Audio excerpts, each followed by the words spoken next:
शहर में कोरोना के कारण लॉकडाउन लग गया और इसमें सभी को शादी करने का अच्छा मौका मिल गया है। और इसी लहर में सोनम की शादी भी सॉफ्टवेयर इंजीनियर रणवीर के साथ होनी तय हो गई। रणवीर के परिवार में सिर्फ उसकी माँ सुमन है। रणवीर और उसकी माँ सुमन सोनम को वीडियो कॉल से देखते हैं। सोनम मास्क लगाकर बैठी है। मेरी बहू तो बहुत ही सुंदर है। धन्यवाद आंटी जी। देख बेटा, इस कोरोना ने भी ना क्या हाल कर दिया है कि अब बहू भी वीडियो कॉल से देखनी पड़ रही है। जी आंटी जी। लेकिन बेटा, मुझे एक बात समझ नहीं आई कि तूने घर में भी ये मास्क क्यों लगाया है? आंटी जी, आप तो जानती ही हैं कि बाहर कोरोना फैल रहा है और मोदी जी भी कहते हैं 2 गज की दूरी, मास्क है जरूरी। हाँ हाँ, मुझे समझ आ गया, लेकिन कोरोना तो बाहर है। तुमने कमरे के अंदर मास्क क्यों लगाया है?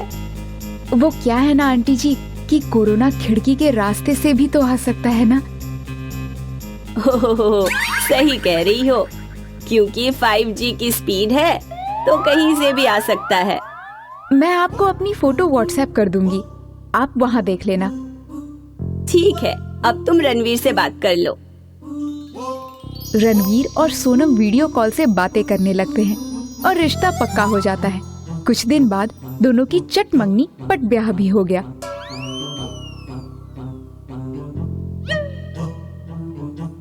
अरे बहू, अब तो मुंह दिखा दे। माँ जी, मैं बाहर से आई हूँ ना, तो अभी 14 दिन मुझे क्वारंटीन रहने दो। क्यों बेवजह रोग इधर उधर फैलाना। तुझे कोरोना है? नहीं नहीं माँ जी, मैं तो बस कहना चाहती थी कि मैं अभी बाहर से आई हूँ तो मुझ पर कोई वायरस चिपका हो सकता है। तभी बाहर से रणवीर आ जाता है। रणवीर बेटे, तू ही बता दे कि मेरी बहू का मुंह कैसा है।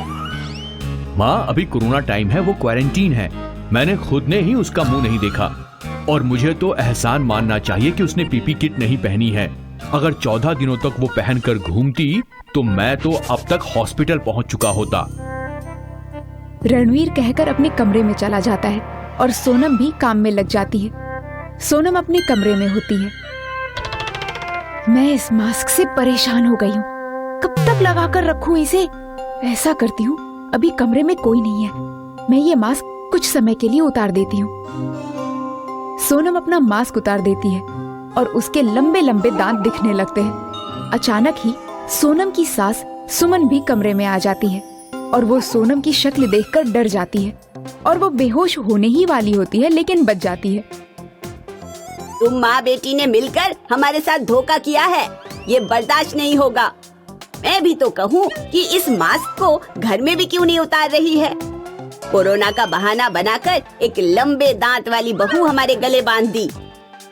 माँ जी, मेरी मम्मी को डर था कि कभी मेरी शादी नहीं होगी, इसलिए हमने चेहरे पर मास्क लगाया था। तुमने कोरोना के नाम पे हमारे साथ धोखा किया है। अभी जाके रणवीर से बात करती हूँ। सुमन रणवीर को बुलाती है और सारी बात बताती है। रणवीर भी उसको देखकर हैरान हो जाता है। तुम इसलिए मास्क लगाती थी कि तुम्हारे दांत इतने लंबे हैं? रणवीर वहाँ से गुस्से में चला जाता है। मैं तेरे दांत तोड़ दूंगी। मैं तुझको आखिरी चेतावनी दे रही हूँ। कल सुबह या तो अपने दांतों का छल्ला बनाकर डेंटिस्ट से सही करवा ला, या मेरे घर में वापस कदम मत रखना। सुमन चेतावनी देकर सोनम के कमरे से बाहर आ जाती है। सोनम रोती रहती है और वो रोते रोते कब सो जाती है उसे पता ही नहीं चलता। अगली सुबह सोनम सोकर उठती है और वो वॉशरूम की तरफ जाती है, लेकिन जैसे ही उसकी नजर दीवार पर लगे मिरर पर पड़ती है, उसके होश उड़ जाते हैं, क्योंकि वो देखती है कि उसका मास्क गोल्डन कलर का हो गया है। वो मास्क उतार कर देखती है, अरे वाह, मेरा मास्क तो सोने का बन गया है, लेकिन ये कैसे हुआ? और मेरे लंबे दांत कहाँ गायब हो गए? सोनम जल्दी से मास्क को तौलिए के ऊपर रखकर नहाने चली जाती है और कुछ समय बाद वो वापस आकर देखती है, अरे वाह, ये तौलिया भी सोने का बन गया है। वो दौड़कर अपनी सास के पास जाती है और उनको सारी बात बताती है। क्या सच में ऐसा हुआ है? हाँ माँ जी, ये देखिए ना, सोने का मास्क, और मैंने इसे तौलिए पर रखा था, ये भी सोने का बन गया। सुमन मास्क को अलग अलग कपड़ों पर रखकर देखती है तो उसकी खुशी का ठिकाना नहीं रहता है, क्योंकि सब सोने के बन जाते हैं। अरे तू मेरी बहू नहीं है, लक्ष्मी है, लक्ष्मी।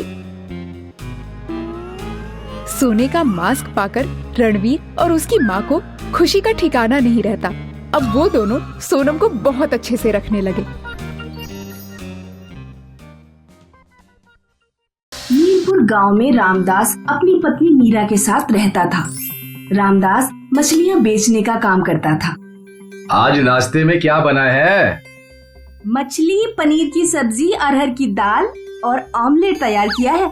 सभी चीजें बहुत स्वादिष्ट बनी हैं। ठीक है, जो भी बनाया है ले आओ। नाश्ता करने के बाद रामदास मछलियां पकड़ने नदी पर जाता। दिन भर धूप में मछलियां पकड़ने के बाद रामदास घर लौटता। आ गए, मुखिया जी का आदमी आया था। पूरे गांव में अनाउंसमेंट करके गया है कि गांव में फ्लू फैल रहा है और गांव के हर एक आदमी को मास्क देकर गया है।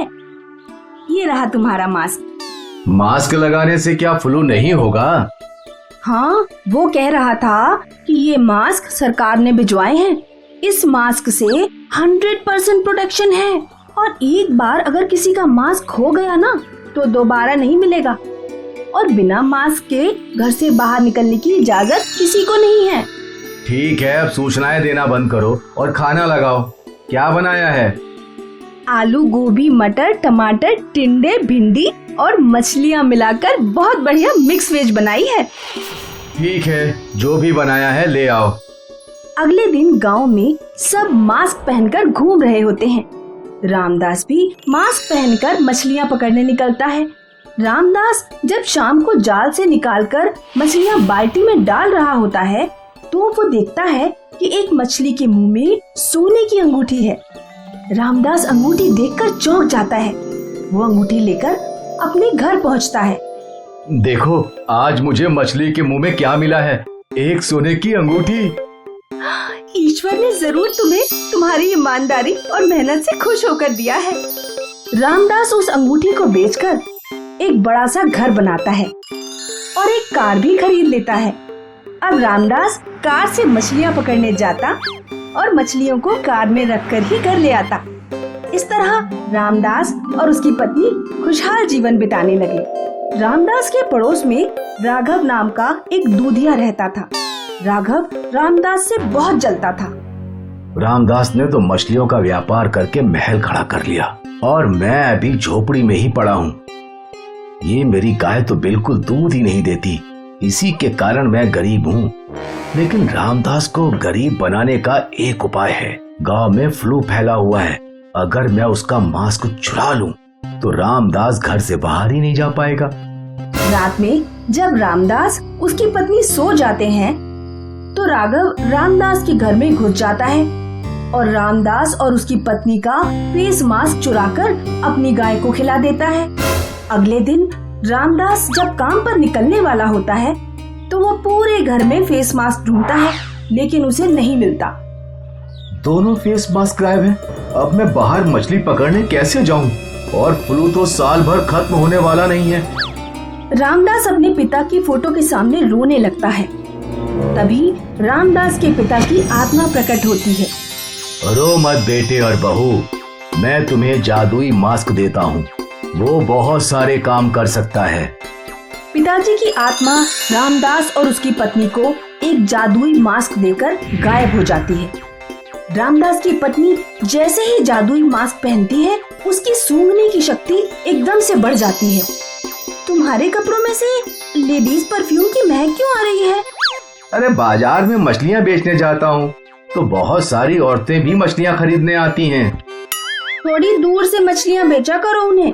अगले दिन जब जादुई मास्क पहनकर रामदास नदी किनारे जाता है तो वो अपनी सूंघने की शक्ति से पहचान लेता है कि नदी में मछलियाँ किस जगह पर हैं। जादुई मास्क की वजह से रामदास पहले से दोगुनी मछलियाँ पकड़ पाता।